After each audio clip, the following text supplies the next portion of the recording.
Comment apparaît l'arthrose de hanche?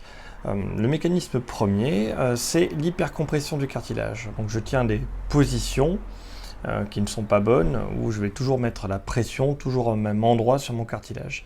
C'est des hyperpressions, et par apoptose, par mort cellulaire programmée, mon cartilage va se suicider, va mourir.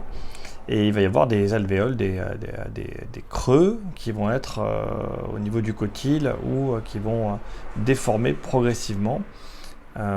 Cotyle, c'est le toit de l'articulation.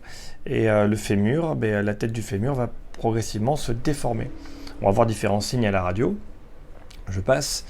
Et on verra aussi des osteophytoses, des petites progressions d'os qui vont être là et qui vont vraiment fixer l'arthrose. Il y a des choses qu'on ne pourra plus faire. Donc la déformation des articulations par des trous, par des changements de forme, par des petites épines qui progressent, vont changer de manière plus ou moins définitive la capacité à bouger. Mais avant d'en arriver là, avant d'arriver au stade 4, il y a tout un monde et il se passe beaucoup d'années. Donc on va pouvoir ralentir ce phénomène ou carrément l'annuler, voire pour certains revenir en arrière si on n'est pas trop avancé dans l'arthrose. Au stade 3, ça devient compliqué, mais avant, stade 1 et 2, on peut tout à fait revenir en arrière. Il faut beaucoup de temps, il faut au moins 6 mois, il faut vraiment faire ce qu'il faut. Moi, très gros dans sa vie. Donc voilà. Des hyperpressions, c'est le mécanisme numéro 1 d'arthrose. Le mécanisme numéro 2 qui le provoque, l'arthrose de hanche, ça va être des mouvements répétés très courts, comme des petits frottements, dans toujours les mêmes axes. C'est-à-dire que l'articulation va être sursollicitée à frotter en hypercompression. Voilà, c'est ça, un peu comme le moulin à poivre. Le fait de frotter toujours, de faire toujours le même mouvement va causer ces problèmes-là.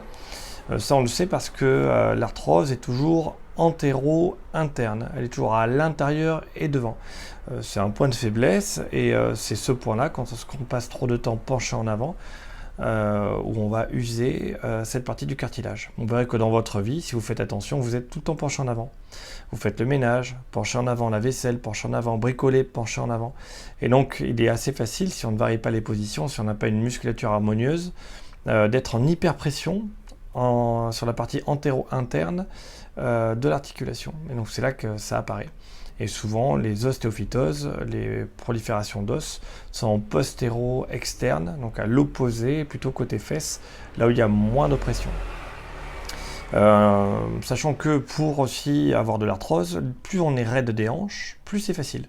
Plus on est raide, plus on est en hypercompression. Et moins on est fort musculairement, plus l'articulation va prendre des contraintes à la place des muscles. Donc c'est deux paramètres nécessaires à travailler.